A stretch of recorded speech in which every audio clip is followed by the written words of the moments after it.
Oh, Mom, you won't believe where we're going. My daughter-in-law, Clara, chirped into the phone, her voice saccharine sweet.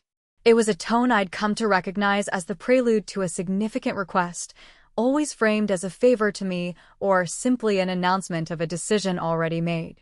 Mark booked us a surprise trip. The whole family. 2 weeks in Bora Bora. My heart gave a little flutter, a familiar, hopeful pang that perhaps, just perhaps, they were inviting me. I hadn't taken a proper holiday in years, not since my husband, Arthur, passed away.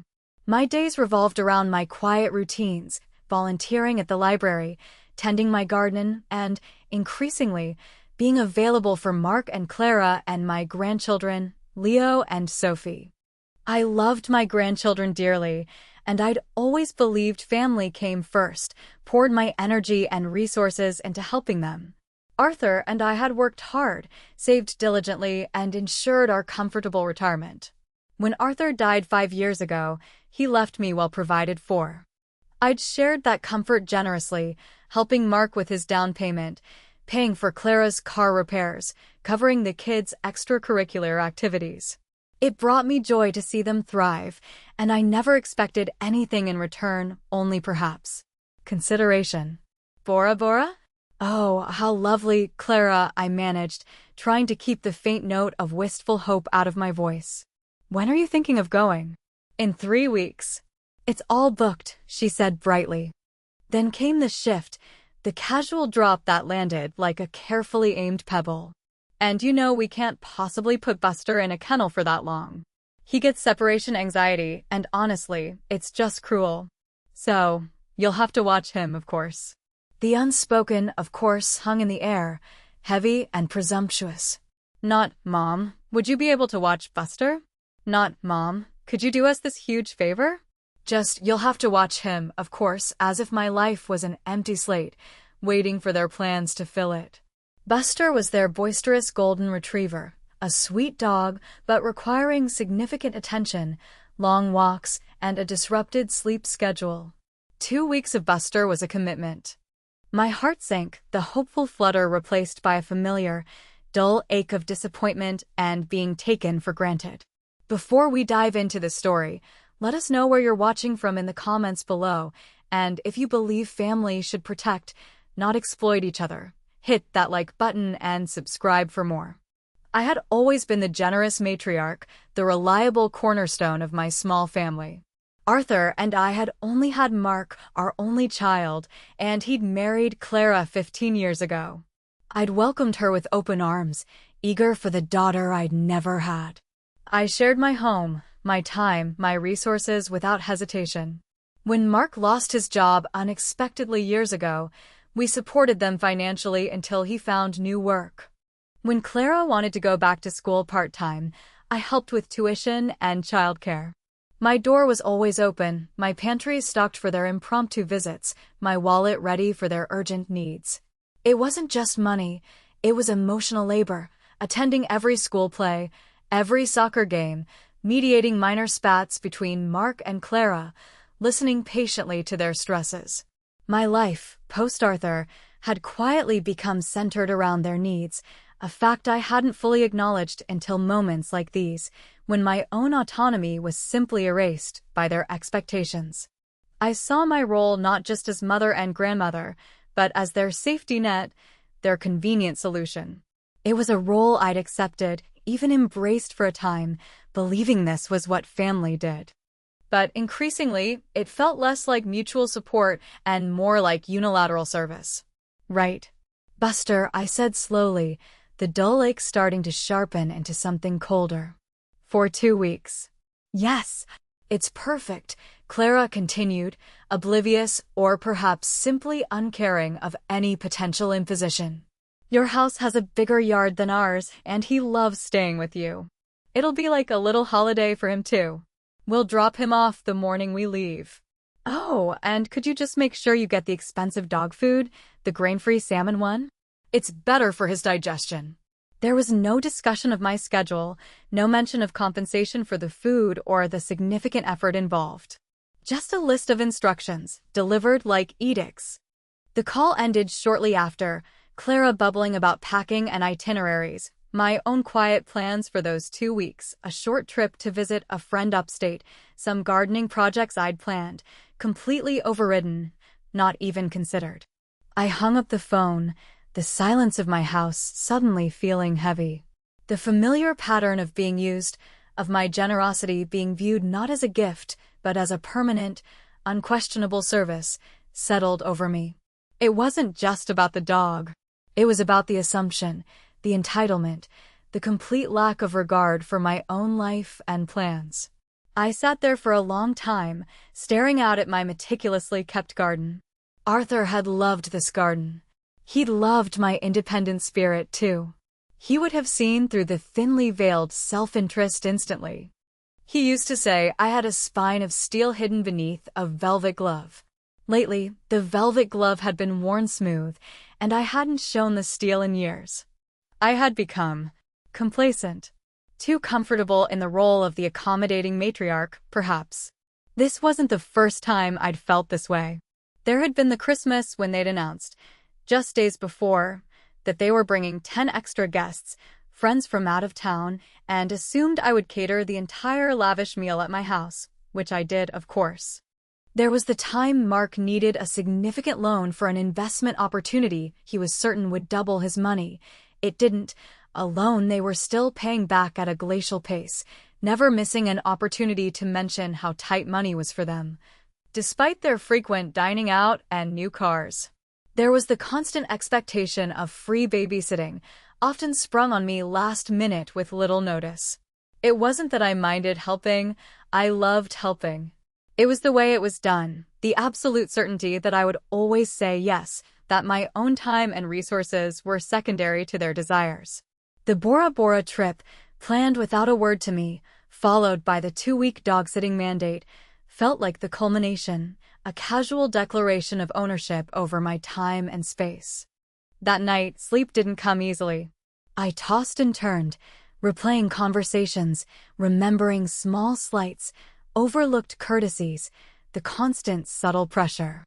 I thought about my beautiful house, the one Arthur and I had built together, filled with memories. It was my sanctuary. But lately, it felt less like mine and more like a convenient resource for my family. Free accommodation, free childcare, free dog-sitting, free meals, a potential inheritance to be eyed impatiently. The next morning, the dull ache was gone, replaced by a quiet, steady resolve. I brewed my tea and sat at the kitchen table, not looking at the garden, but at the stack of bills and financial statements I kept neatly organized. I had assets, yes. This house, paid for decades ago. A healthy investment portfolio Arthur and I had managed conservatively. A good pension. I wasn't fabulously wealthy, but I was comfortable, secure. Secure, at least, until I started adding up the loans that hadn't been fully repaid, the gifts that felt more like demands, the countless hours of unpaid labor. It wasn't just money they were taking. It was my peace of mind, my independence, my very sense of self. A few days later, I decided to do something I hadn't done in years. I called Elizabeth, an old friend who was a retired family lawyer. We met for coffee, and I spoke vaguely at first about feeling overwhelmed, about typical family pressures. Elizabeth, sharp as ever, listened patiently, occasionally asking a pointed question. As I spoke about the assumptions, the expectations, the Bora Bora trip and the dog, she gently steered the conversation towards practicalities. "Have you ever considered putting any boundaries in place, Sarah?" she asked, her voice kind but firm. "Not just saying no, but perhaps making some changes to protect yourself." "Protect myself? From my own family?"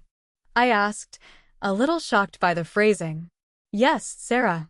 From being taken advantage of," she said directly. "It sounds like your generosity, which is one of your loveliest qualities, has unfortunately created an expectation that is no longer healthy for you. Or for them, frankly. They need to learn to be self-sufficient, to respect your autonomy." We talked about legal options, not aggressive ones, but protective measures. reviewing my will to ensure my wishes were clearly documented and not subject to challenge based on future claims of entitlement, discussing durable power of attorney and healthcare directives, simple, sensible things that protected my future. We also talked about property rights, about the fact that my house was mine and I was under no obligation to provide free lodging or services. Elizabeth didn't explicitly advise me to do anything drastic, but she armed me with information and, more importantly, validated my feelings. I wasn't being selfish, I was considering self-preservation. Later that week, Mark called, full of bluster about trip details. "Mom, Clara said she talked to you about Buster. Just making sure that's all sorted. We'll drop him off around 8 a.m. on the 14th. We've packed his special food and his favorite toys. He'll be no trouble at all." 8 a.m. on the 14th, I repeated, my voice calm, neutral. I didn't confirm or deny anything, just acknowledged the information. Mark, used to my easy compliance, didn't notice the lack of affirmation. "Great. Thanks, Mom. Really helps us out. We're so looking forward to this break. We really need it, you know?" Running around after the kids, work stress, he trailed off, waiting for me to offer sympathy or reassurance. I remained silent. "Anyway, gotta run. Lots to do. See you on the 14th. He hung up. I sat there, a small smile playing on my lips. They needed a break. They felt entitled to a break, to luxury, and they expected me to facilitate it by taking on their responsibilities. They didn't ask if I needed a break or what my plans were.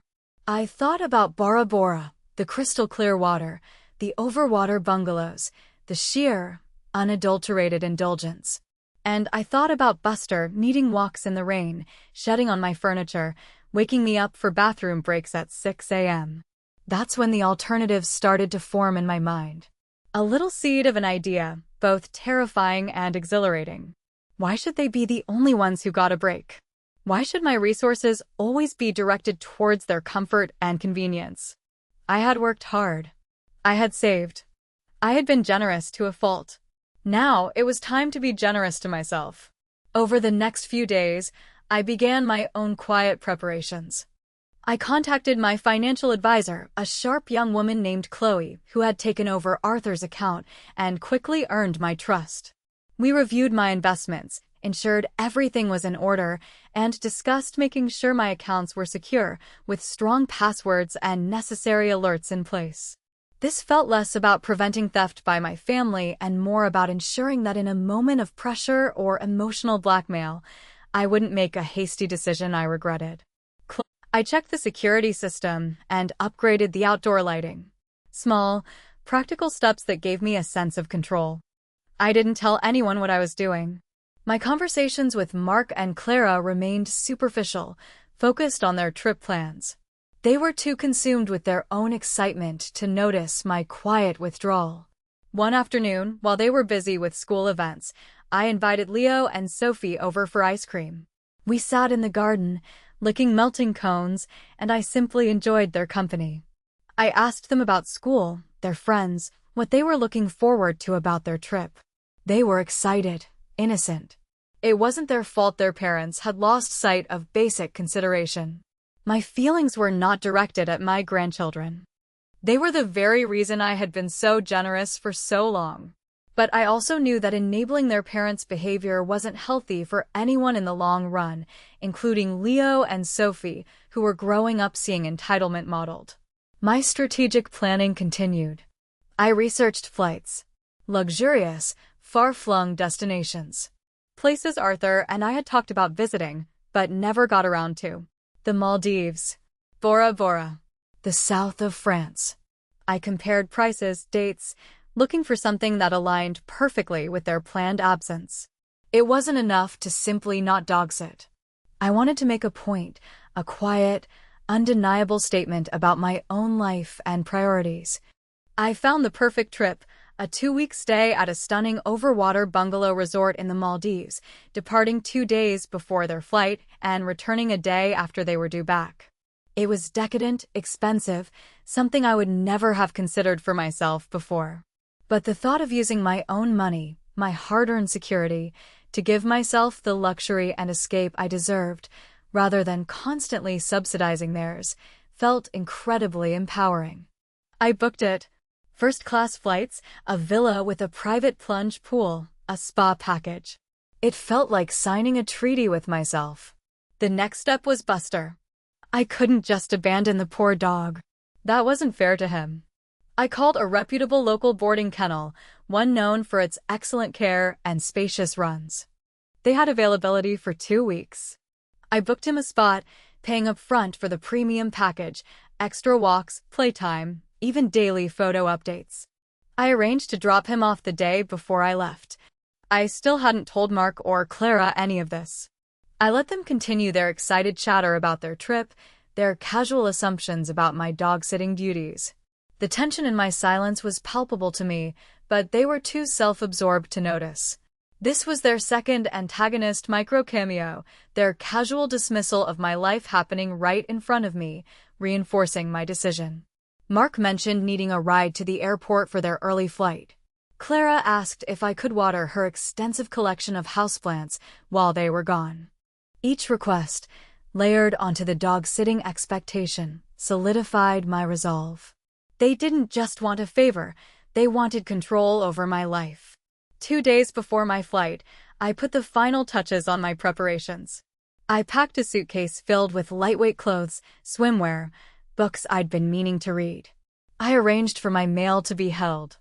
I contacted a trusted neighbor, Mrs. Gable, and asked her to keep an eye on the house, giving her my emergency contact number, the resort's information. I told her I was taking a much-needed holiday, keeping the destination vague. The day before I left, I drove Buster to the luxury kennel. He wagged his tail, excited by the new smells and the friendly staff. I handed over his special food, his toys, and left detailed instructions for his care. As I drove away, I felt a pang of guilt for not telling Mark and Clara sooner, but it was quickly replaced by a sense of quiet satisfaction. This wasn't about being petty, it was about reclaiming my life. When I got home, I did one more thing. I wrote a letter. Not a long, emotional screed, but a short, factual note. I placed it on the kitchen counter, propped up against the fruit bowl, where they couldn't possibly miss it. It simply read, "Mark and Clara, I have received your request for me to watch Buster for 2 weeks while you are in Bora Bora. Please be advised that I am unable to fulfill this request, as I have made prior arrangements for my own holiday during that time. Buster is booked into the Sunny Meadows luxury kennel from date to date. I have paid for his stay. I have secured the house. All utilities are off except the refrigerator. Please use your key if you need to retrieve anything. I hope you enjoy your trip. Sarah." I didn't mention my destination. I didn't apologize. I didn't explain further. Just the facts. My prior arrangements. Buster's location. The house security. A simple, clear statement of my unavailability and my actions. That evening, the house felt different. Quiet, empty in a peaceful way, not a lonely one. I made myself a light dinner, read for a while, and went to bed early. There were no last-minute calls demanding I pick up a forgotten item for their trip or confirm the dog food brand again. The silence was absolute luxurious. The next morning, 2 days before Mark and Clara's flight, I double-checked everything, locked up, set the alarm, and got into the taxi I'd pre-booked. As we pulled away from the curb, I looked back at my house, secure and silent. It felt less like I was leaving something behind and more like I was stepping forward into a future that was truly my own. My journey was smooth and comfortable. The Maldives was even more beautiful than the pictures. The moment I stepped onto the seaplane for the transfer to the resort, surrounded by turquoise water and endless sky, the weight of the past few years seemed to lift. The resort staff were attentive but discreet. My overwater bungalow was a private paradise. I spent my days swimming, reading, walking on the beach, indulging in spa treatments, and simply existing without expectation or demand. The frantic messages started arriving about 12 hours after my flight departed. Clara first, a series of increasingly panicked texts. Mom? Are you there? Call me. Where are you? Then Mark, a voice message, annoyance barely masking his confusion. Mom? Clara said you're not answering. What's going on? We need to drop Buster off tomorrow. I read the letterhead on my resort stationery. The St. Regis Maldives Bomuli Resort, I smiled. I didn't reply immediately. I let their messages pile up. I imagined them returning home after a last-minute shopping trip or final packing push, walking into my silent, darkened house, calling my name, and then seeing the crisp white envelope propped against the fruit bowl. I pictured the moment they read it, the dawning comprehension, the shock, the sudden, dawning realization that their carefully laid plans had gone spectacularly wrong, not because of a sudden emergency on my part, but because I had simply chosen to be unavailable. Chosen myself. The phone calls became more frequent, more urgent. Mom, this isn't funny. Where is Buster? The kennel? Which kennel? Why didn't you tell us? Mark's voice, rising in panic. Clara's texts, moving from confusion to anger. How could you do this to us? We're leaving in the morning. You ruined everything. I was having a massage when the most desperate call came. It was early morning in the Maldives, late evening back home. I saw Mark's name on the caller ID. I took a deep breath, exhaled slowly, and answered.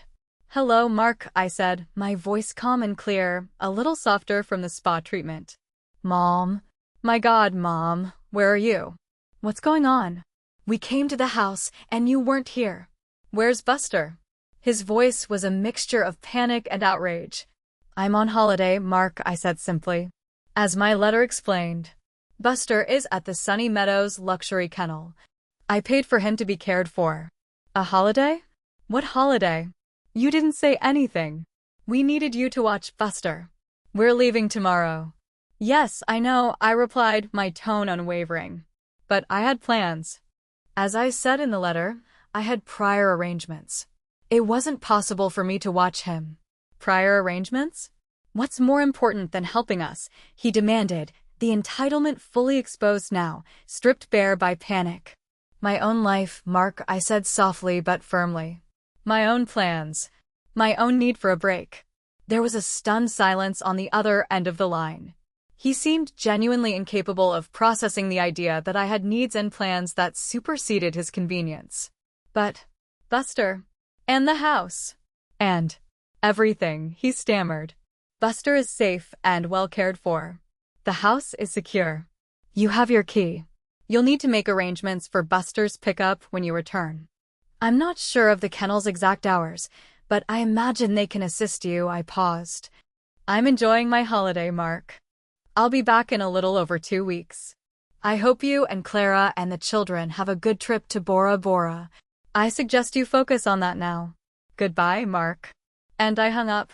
My hand trembled slightly, but my heart was light. I had done it. I had stood up for myself, not with anger or confrontation, but with quiet action and an undeniable boundary. I turned my phone off for the rest of the day, immersing myself in the peace of the resort. When I turned it back on the next morning, the messages had changed from frantic calls to sullen, resentful texts, mostly from Clara, expressing her disappointment in me and how I had let them down. There was no apology for their presumption, no acknowledgement of my years of help, only petulant anger that their plans had been disrupted by my inconvenient existence. They had to scramble. They had to find someone last minute to pick up Buster from the kennel after they returned, probably at an extra cost for the delayed pickup. They had to pay for airport parking or an expensive taxi because I hadn't driven them. Their perfect, effortless departure had become a stressful rush, likely involving rushed calls to friends or family members who were probably less than thrilled to be their backup plan. For 2 weeks, they were in Bora Bora, perhaps surrounded by beauty, but likely also simmering with resentment and annoyance, knowing that their effortless arrangements had unraveled because I had dared to have a life of my own. Their return home would have been to a quiet, empty house, forcing them to immediately deal with collecting their dog, and facing the reality that their free ride had just been revoked. For me, the 2 weeks were transformative. I didn't just relax, I rediscovered myself.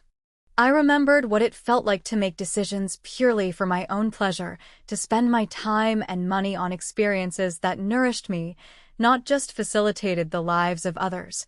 I swam in the warm ocean, ate delicious food, watched the sunset in glorious solitude. I realized how much mental space had been occupied by managing their expectations, their needs, their demands. With that space cleared, I felt lighter, clearer. When I returned home, my house was exactly as I had left it. Clean, quiet, secure. There were no frantic notes, no signs they had been there beyond the fact that the letter was gone. The key was back in its usual hiding spot by the garage. I checked my phone. A few more resentful texts, but the storm seemed to have passed. The silence felt different now, not empty, but peaceful. I didn't hear from Mark or Clara for several days after I returned. The silence from them was loud, a clear expression of their displeasure and, perhaps, a grudging realization that the dynamic had shifted. When Mark finally called, his tone was clipped, formal. He confirmed they had picked up Buster and retrieved their key. There was no mention of my trip, no apology, no warmth. It was purely transactional. I kept the conversation brief, polite but distant. My relationship with Mark and Clara changed fundamentally after that. The casual dropping in stopped. The last-minute requests for help ceased. They still saw the grandchildren, but visits were now scheduled, often on neutral ground like a park. My house was no longer treated as a free resource. There was a new, unspoken boundary, an understanding that my time, my home, and my money were mine to manage as I saw fit, not theirs to claim. It was a colder relationship in some ways, the illusion of effortless, close family harmony shattered.